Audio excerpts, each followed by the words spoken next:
If you think you've seen this video before, there's a good chance that you have, because I am re-editing the most memorable things at Toronto International Film Festival this year.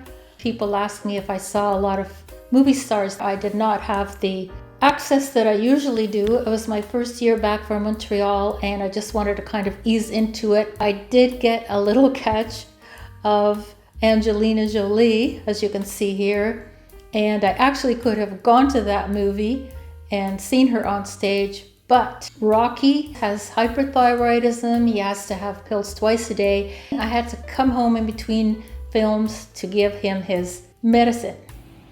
Even though it's just a little thing, I just thought it was so cool that the volunteers gave this kind of reception to the people who'd been standing in the rush line for about, in this case, it was only about a half an hour.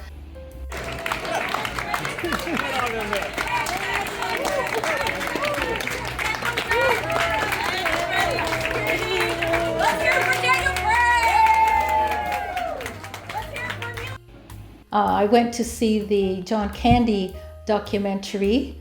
They had the replica car from the movie Planes, Trains, and Automobiles. That was kind of cool. They had these posters up everywhere, and here's a poster of one of the films I saw. You'll see it on the list at the end, and I will also rate the films. I'll list them in order of my liking them. My number one film that I personally saw was Rental Family.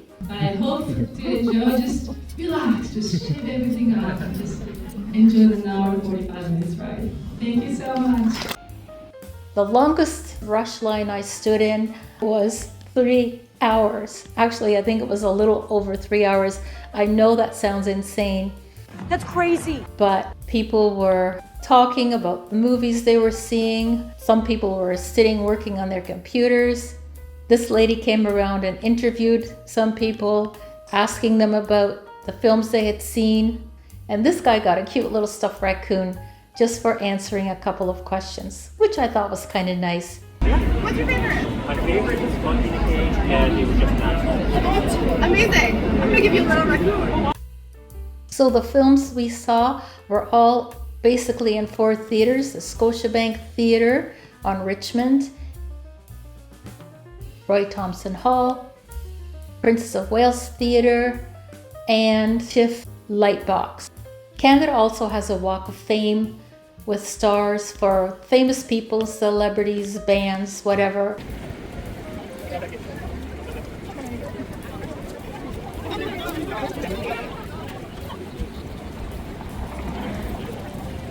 Rarely am I ever walking where I look down to see any of the names, but I thought it was kind of cool that on the day I went to the John Candy film, right under my feet was the John Candy star. Nice coincidence, wouldn't you say? So that is it. I don't want to make this very long because I have lots of other videos coming up and I just want to get to those. Thanks a lot for watching this video. If you like it, please give it a thumbs up. And I hope you all have a great day.